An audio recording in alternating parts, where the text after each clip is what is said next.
Iba pa rin yung tatak Duterte nung tatak Digong. May pangil sa mga taong mapang-abuso, sa mga malaking negosyante, mga abuso sa ating gobyerno. May takot sila kay Tatay Digong.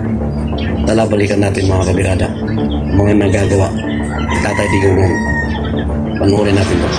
Bigyan ni Pangulong Duterte ng 10 araw ang negosyanteng si Lucio Tan para bayaran ang aabot sa 7 bilyong pisong utang di mano nito sa gobyerno. PAL. Kung hindi raw magbabayad ng PAL, ipasasara raw ang NAIA Terminal 2 na eksklusibong ginagamit ng flag carrier. I will give you 10 days. Bayaran mo. Pag bayaran mo, sirahan ko. Wala nang airport. So what?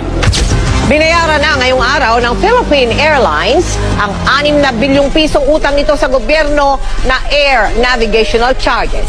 Ang sinisingil ng Maynilad ang gobyerno na mahigit 3 bilyong pisong kabayaran daw sa nawalang kita ng kumpanya matapos pigilan ng MWSS. Sabihin mo sa mga putang ina nila, ni 5 sentimos, hindi ko sila babayaran. Bibirahin ko sila. Ipit-ipitin niyo ako ng kaso. Mangyari talaga ang hindi niyo gusto. Kaya sabi ko, gusto ko makita itong mga putang inang mga bilyonaryo na ito sa loob ng prisuhan. Let us stop this business of milking the people. Ipapile ko to.